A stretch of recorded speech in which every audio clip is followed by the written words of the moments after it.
더 나은 미래를 위해서 오늘의 정책을 고민하는 시간입니다. 김기식의 정책 이야기 식스센스 김기식 더 미래연구소 정책위원장 나와 계십니다. 안녕하세요. 네, 안녕하세요. 지난주에 코로나19에 대한 어떤 교육 대안으로 9월 학기제도 한 번쯤은 검토해 볼 수 있다. 네. 코로나19가 더 장기화된다면은 그런 말씀 해주셔가지고 이게 논의가 많이 됐어요, 사회적으로. 그죠? 그런데 이제 정부에서, 그러니까 청와대에서는 아니다. 지금 그걸 논의할 단계는 아니다. 바람직하지 않다라고 선을 그었습니다. 이거 어떻게 봐야 되나요? 예, 교육부 차원에서는 지금 일단 개학 준비를 하는 게 굉장히 중요하고 그렇죠. 또 이제 예. 9월 신학기제 검토한다 그러면 현장에 동료가 있을 수 있으니까 교육부로서는 어쨌든 예정했던 4월 6일 날 개학을 위해서 최대한 준비하겠다 이런 판단은 전 존중하고 아마 대통령께서도 그런 교육부의 우려를 수용하셔서 네. 이제 그걸에 대해서 이제 개학 연기하는 것은 바람직하지 않다라고 말씀을 하신 거라고 생각하고요. 네. 뭐 저는 원래 제가 작년에 이 보고서를 낼 때도 원래 뭐 어떻게 바로 하자가 아니라 국가교육위원회가 만들어지면 거기서 중장기적으로 검토해서 다음 네. 정부에서 하자라고 했던 건데 지금 코로나19 사태 때문에 개학이 늦어지니까 이참에 고려해보자라고 했던 거여서 저는 뭐 4월 6일 날 개학할 수 있으면 제일 좋죠. 그렇게 되면 이제 국가적 과제로 그 이후에 가을 이후에 논의하면 될 거라고 생각합니다. 근데 지금 4월 6일 개학도 약간 불투명하다는 얘기들이 많아요. 그냥 코로나 이게 어떤 식으로 전개가 될지 아주 뭐 100% 정확하게 예측이 안 되는 상황이니까요.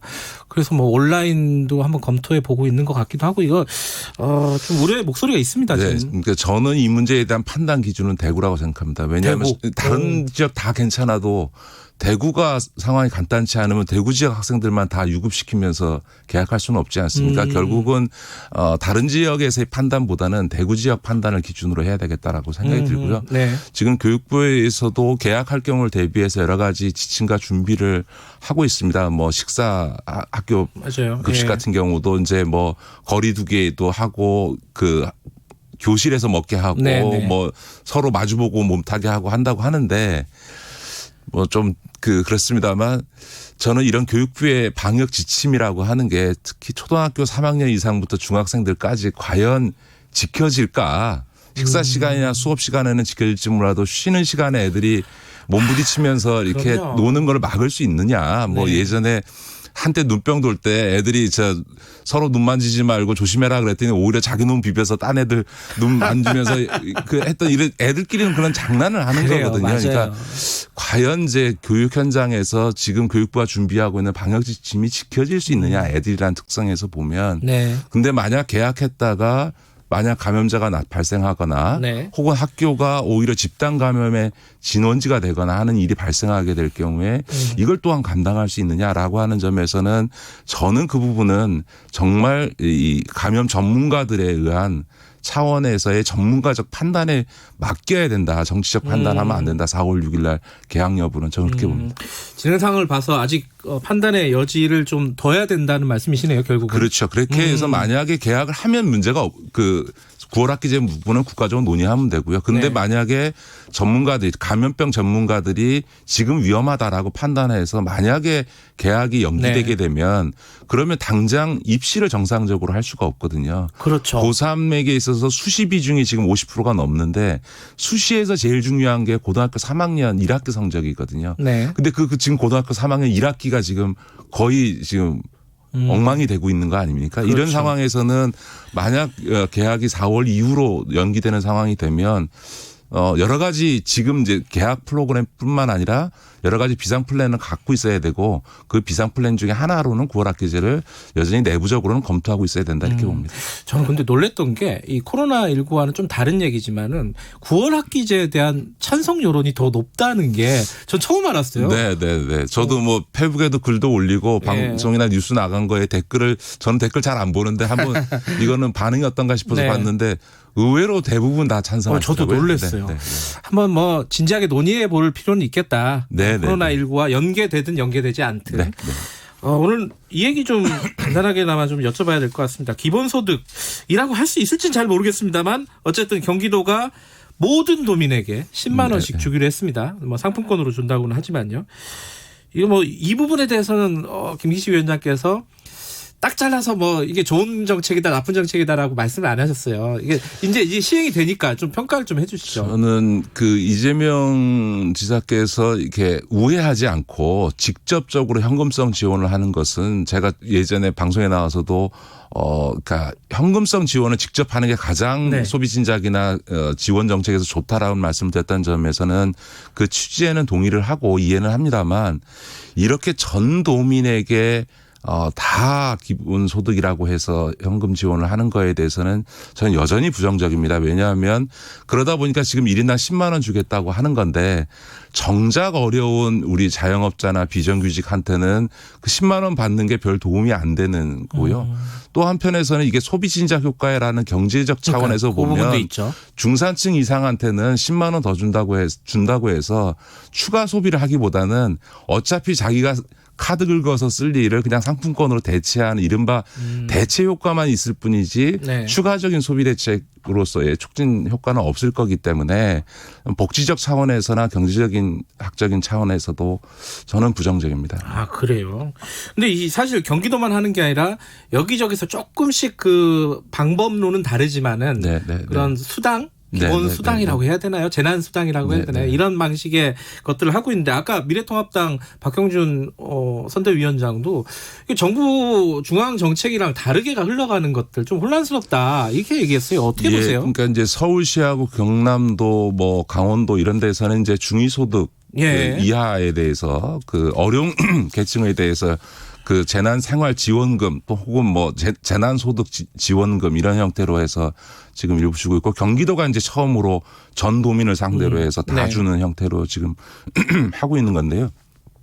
사실은 저는 조금 이 점도 좀 우려스럽습니다. 왜냐하면 그러니까 지역 간 형평성 문제가 있거든요. 예를 들어서 지금 이번에 경기도가 이 재난 기본소득 하는데 1조 3천억 지금 집행을 하고 있는데 예를 들어서 지금 재정자립도가 낮은 전남, 전북, 경북 이런 데는 하고 싶어서 할 수가 없거든요. 왜냐하면 뭐 뱁새가 황새 쫓아가다가 다리가 어떻게 된다고 하듯이 만약 그걸 쫓아갔다가는 재정이 감당할 수가 없거든요. 자, 그렇게 되면 똑같이 어려운 처지에 있는데 어느 지역에 산다고 해서 이런 그 지원을 받고 누구나 안 받고 하는 형평성 문제가 제기될 수밖에 없고 더군다나 서울이나 경기도는 수도권 아닙니까? 그러지 않아도 수도권과 비수도권 간의 격차 이야기들을 많이 하는데 이거를 지방자치단체별로 이렇게 다기하게 하는 것이 옳으냐. 이거는 어쨌든 하든 안 하든 국가적인 차원에서 논의해서 결정해서 통일적으로 하는 것이 저는 바람직하지 않나라고 하는 생각이 좀 들고요. 또 하나도 이런 문제도 있습니다. 어제 제가 그거 사실 좀 충격적이었는데 그 경기도가 방침이 발표되고 나서 그 부천시장이 그것에 대해서 좀 비판적인 입장을 내니까 즉각적으로 경기도 관계자가 경기도 반대하면 우리 경기도 제외하고 주겠다. 그러니까 부천 빼고 주겠다. 저는 매우 부적절하다고 생각합니다. 왜냐하면 경기도 재정이 이재명 지사님의 개인 돈이 아니지 않습니까? 국민의 세금이고 경기도 도민들의 것인데 그걸 갖고 정책적 이견을 표출했다고 해서 87만 부천 시민을 담보로 해서 안 주겠다. 이런 태도를 보이는 거는 매우 예를 들어서 대통령이 야당 광역자치단체장이 정치적 반대 소리 한다고 해서 지방교구부금 주는데 차별하겠다 이러면 난리 나지 않겠습니까? 그렇게 생각하니까 그러네요. 저는 그런 점에서 보면 원래 이재명 지사께서는 정책적 토론을 굉장히 좋아하시거든요. 그렇죠. 오늘도 뭐 한다 그러더라고요. 그 경기도 관계자의 발언이 저는 이재명 지사의 뜻이라고 생각하지 않고요. 빨리 저는 이재명 지사께서 어제 있었던 그거 어처구니 없는 일에는 수습해야 된다. 바로 이런 것처럼 이렇게 전국적으로 국가가 일관된 방침을 갖고 해야 될 일들을 우후죽순으로 하다 보니까 이런 이제 문제들이 자꾸 발생하는 거죠. 근데 한 가지 그래도 뭐 기본소득을 평소에 주장하셨던 분들 입장에서는 그래도 이번 기회에 논의가 본격적으로 시작되는 것은 바람직한 거 아니냐? 뭐 긍정적인 거 아니냐 어떻게 보세요? 전제를 하면 지금 뭐 이재명 지사께서 하시는 것조차도 기본소득이라고 하는 것은 개념상 맞지 않습니다. 기본소득을 이렇게 일회성으로 주는 걸 갖고 기본소득이라 할 수는 없고요.